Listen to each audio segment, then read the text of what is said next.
मोदी सरकार का मुसलमानों के मजहबी वकार पर एक और हमला। वक्फ इमलाक को हथियाने के लिए नया जालिमाना और मुतासिबाना कानून पास, सदर के दस्तखत होना बाकी हैं। अब दरगाहें, मसाजिद, यतीम खाने, सब पर आरएसएस अपना शिकंजा कसने को है।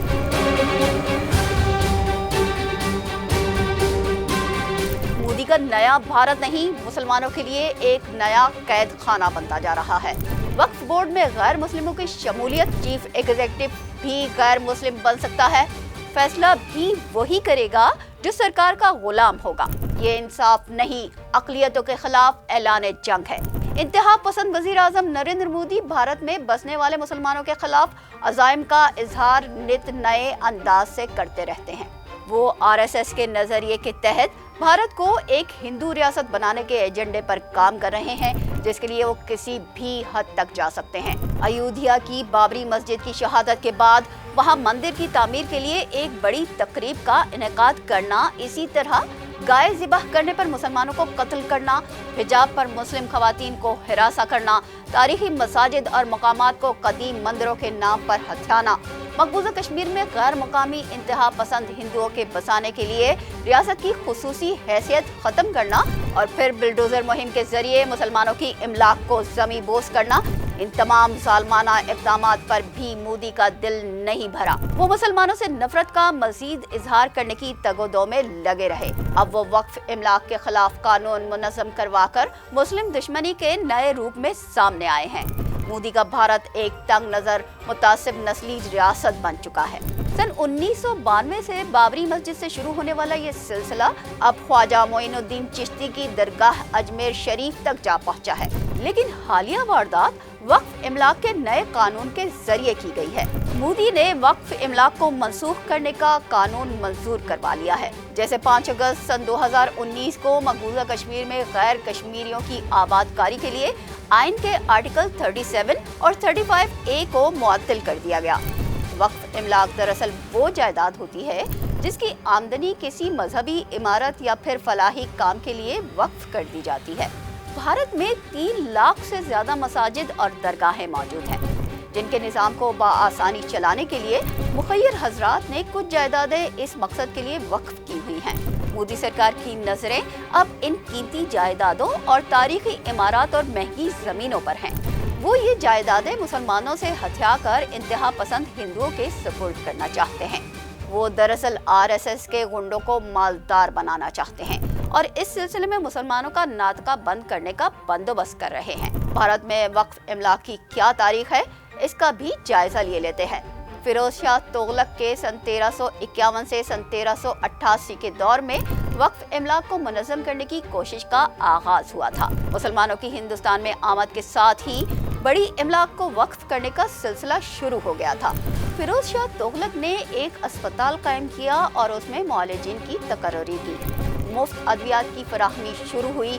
इस अस्पताल की खदमात देखते हुए मुतअद्दिद साहिब सरवत हजरात ने अपनी इमलाक अस्पताल के लिए वक्फ कर दी ताकि मुफ्त इलाज और अद्वियात का सिलसिला चलता रहे। इसी दौर में दिल्ली का फिरोज शाही मदरसा कायम हुआ, जो अपने दौर की बेहतरीन दरसगाह थी। मदरसे का निज़ाम चलाने के लिए मुख्तलिफ औकाफ कायम हुए, जिनकी आमदनी मदरसे के तुलबा के फलाह बहबूद और रोजगार के लिए मुख्तस की गई। शेर शाह सूरी के सन 1529 से सन 1540 तक के दौर में वक्फ के निज़ाम को मजीद बेहतर बनाया गया। शेर शाह सूरी से एक गांव वालों ने मस्जिद की तामीर करने की जब गुजारिश की तो उसने कहा कि मस्जिद अपने वसाइल से बनाए। इस काम के लिए उसने जमीन वक्फ कर दी और मस्जिद के निज़ाम को चलाने के लिए मजीद इमलाक भी वक्फ की गई। शेर शाह सूरी के दौर में तकरीबन 1700 मुसाफिर खाने तामीर किए गए, जहां मुसाफिरों को मुफ्त रिहाइश और खाना फराहम किया जाता था। ये मुसाफिर खाने वक्फ निज़ाम के तहत चलाए जाते थे। फिर मुगल बादशाह जलालुद्दीन अकबर ने सन 1556 से सन 1605 के दौर में वक्फ के निज़ाम को मजीद बेहतर बनाया। वक्फ इमलाक पर आलिशान इमारतें तामीर की गई, जिससे उनकी आमदनी मजीद बढ़ गई। वक्फ का निज़ाम बतदरीज पूरे मुल्क में फैल गया, जो बाद में आने वाले बादशाहों की तवज्जो का मरकज भी रहा। बरतानवी दौर में भी मुसलमान अपनी कीमती जायदादें वक्फ करते रहे। महात्मा गांधी की अदम ताउन की तहरीक के दौरान मुसलमानों की जानिब से वक्फ अराजी पर मुतअद्दिद स्कूल, कॉलेज और यतीम खाने और फलाही इदारे भी कायम किए गए। आज भी कई रियासतों में कांग्रेस पार्टी के दफातर मुसलमानों की जानिब से अतिया की गई जमीनों पर ही कायम हैं, जैसा कि पटना में सदाकत आश्रम मौलाना मजहरुल हक की जमीन पर बनाया गया था। हिंदुस्तान में वक्फ इमलाक का कानून सन 1810 में नाफिज हुआ। इब्तदाई तौर पर वक्फ इमलाक की निगरानी हुकूमत की जानिब से मामूर करदा काजी किया करते थे। सन 1810 में कलकत्ता के फोर्ट विलियम कानून के तहत इलाकों के लिए कानून मंजूर हुआ। फिर 1817 में फोर्ट सेंट जॉर्ज मदारिस के इलाकों के लिए कानून मंजूर किया गया।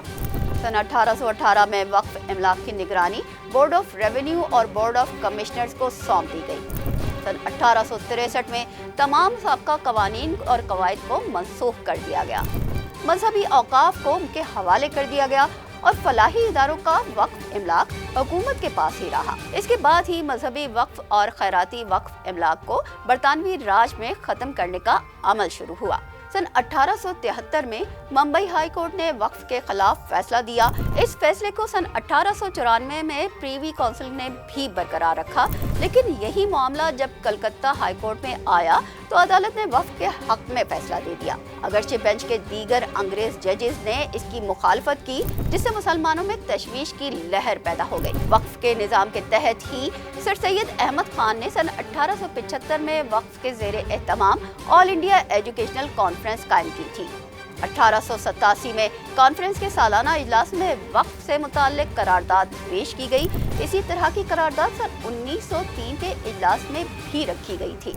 इसके बाद मुख्तलिफ रियासतों और सूबों में वक्फ बिल पेश किए गए, यानी मुसलमान वक्फ इमलाक के कानून से मुताल्लिक हमेशा हसास रहे हैं। सन 1910 में वजीर कानून की हैसियत से सर अली इमाम ने वक्फ के कानून से मुतालिक अपने साथियों से तबादला ख्याल किया। फिर कलकत्ता के मशहूर वकील बहादुर मौलवी मोहम्मद यूसुफ ने इंपीरियल काउंसिल में वक्फ बिल पेश किया। उस वक्त तक हिंदुस्तान में वक्फुल औलाद से मुतालिक कोई हतमी कानून साजी नहीं हुई थी। 2 मार्च सन 1911 को सर अली इमाम ने वक्फ बिल पेश किया। उनके दलाइल से बिलाखिर इंपीरियल काउंसिल से वक्फ बिल की मंजूरी हो गई, जिसके नतीजे में 7 मार्च सन 1913 को मुस्लिम वक्फ वैलिडेटिंग एक्ट नाफिज हुआ। इसके बाद से वक्फ एक्ट में तरमीम का सिलसिला जारी रहा। मोदी सरकार की ईमा पर सन 2013 में वक्फ एक्ट की आईनी जवाज को चैलेंज करने वाली अर्जी सुप्रीम कोर्ट में दायर कर दी गई, जिस पर भारतीय आला अदलिया ने कहा कि वक्फ एक्ट एक रेगुलेटरी फ्रेमवर्क के तौर पर काम करता है, जिसका मकसद वक्फ इमलाक की हिफाजत करना है। इस कानून को मनसूख करने से तजावुजात कायम करने वालों को फायदा पहुंचेगा। वक्फ बोर्ड एक कानूनी इदारा है, लेकिन वक्फ इमलाक का मालिक नहीं है। इस रकम सन 1995 के वक्फ के पुराने कानून के मुताबिक वक्फ की जमीनों, इबादतगाहों, दरगाहों, कब्रिस्तानों और उनसे होने वाली आमदनी को रेगुलेट करने के लिए वक्फ बोर्ड तश्कील दिए गए थे, जिसमें मौजूद तमाम अरकान सिर्फ मुसलमान होते थे और उनकी नामजदगी रियासती हुकूमत करती थी। इसके चीफ एग्जीक्यूटिव का इंतखाब बोर्ड के अरकान की वोटिंग से होता था, मगर अब मोदी हुकूमत ने 30 साल बाद तमाम बातों को तब्दील करके रख दिया है। वक्फ बोर्ड में रियासत का अमल दखल न सिर्फ बढ़ा दिया गया है, बल्कि फैसलों का इख्तियार भी रियासती एहलकारों को दे दिया गया है। बीजेपी हुकूमत ने अब जो कानून मंजूर किया है, उसमें मुसलमानों की इबादतगाहों को रेगुलेट करने वाले वक्फ बोर्ड में 2 गैर मुस्लिम अफराद को भी शामिल कर दिया गया है, जबकि नए कानून के मुताबिक गैर मुस्लिम भी वक्फ बोर्ड का चीफ एग्जीक्यूटिव बन सकेगा और वक्फ की गई जमीन का सर्वे भी मुतालिका कलेक्टर करेगा, जो भारत की रियासती ब्यूरोक्रेसी का हिस्सा और हुकूमत का मातहत होगा। इस नए कानून में वक्फ ट्रिब्यूनल को भी खत्म कर दिया गया है और अब किसी भी जमीन के तनाज़े की सूरत में मुतालिका कलेक्टर ही जमीन की मिल्कियत पर फैसला करेगा, यानी यह भी इख्तियार एक दफा फिर इनडायरेक्टली हुकूमत को दे दिया गया है, जिसकी वजह से अपोजिशन और मुसलमानों की जानिब से ये खदशात सामने आ रहे हैं कि अब हुकूमत मुसलमानों की किसी भी इमारत, मसाजिद या जमीनों पर तनाज़ा खड़ा करके उसका फैसला अपने हक में करवाकर मुसलमानों की जमीन पर बआसानी कब्जा कर सकती है। इसके अलावा तरमीमी कानून में ये भी लाजिम कर दिया गया है कि वक्फ के लिए ज़मीन सिर्फ वही अतिया कर सकता है जो 5 साल से बाअमल मुसलमान हो। भारतीय मुसलमान वक्फ कानून मंजूर होने से पहले भी सड़कों पर थे और इस नए कानून की मंजूरी के बाद बड़े पैमाने पर मुजाहिरों के लिए तैयार रहने के बयानात जारी कर रहे हैं, जबकि all India Muslim principal law court ने मुल्क भर में वक्फ बचाओ दस्तूर बचाओ मुहिम का आगाज कर दिया है। अपोजिशन लीडर राहुल गांधी ने इस कानून की मुखालफत करते हुए कहा है कि अभी मुसलमान निशाने पर हैं तो कल कोई और कम्युनिटी उनके निशाने पर होगी। अपोजिशन से ताल्लुक रखने वाले तमिलनाडु के वजीर आला ने इसे मुस्लिम मुखालिफ कानून करार देते हुए सुप्रीम कोर्ट में चैलेंज करने का ऐलान कर दिया है। बीजेपी कहती है कि अपोजिशन इसे मुस्लिम मुखालिफ कानून करार देकर अपना वोट बैंक बढ़ा रही है। इस कानून का मकसद मुसलमानों की जमीनों का बेहतर इंतजाम, तनाज़ात का खात्मा और बच्चियों को विरासत से महरूम करने की हौसला शिकनी करना है। भारत में रियासती सतह के 32 वक्फ बोर्ड हैं और एक मरकजी वक्फ कौंसिल है जो पूरे मुल्क में वक्फ इमलाक के तहफ़्फ़ुज़ का खुद मुख्तार इदारा है। अब नए कानून की मंजूरी के बाद वक्फ इमलाक हुकूमत के पास चली जाएंगी और मोदी सरकार की मंशा और मर्जी चलेगी। वो जिस इमलाक को चाहे मंदिर बना दें या शॉपिंग सेंटर में तब्दील करके रख दें। भारत में 3 लाख से ज़ायद मसाजिद और हज़ारों दरगाहें हैं और उनसे मुंसलिक वक्फ इमलाक भी हैं जिन पर मोदी की खास नज़र है। भारत का नाम नहाद सेक्युलर चेहरा वक्त गुजरने के साथ साथ बेनकाब होता जा रहा है। मजहबी इमारतों और तारीखी मकामात के खिलाफ इस घिनौनी मुहिम पर अक़वाम मुत्तहिदा को नोटिस लेना चाहिए, क्योंकि कदीम तारीखी विरसे की हिफाजत एक आलमी जिम्मेदारी है।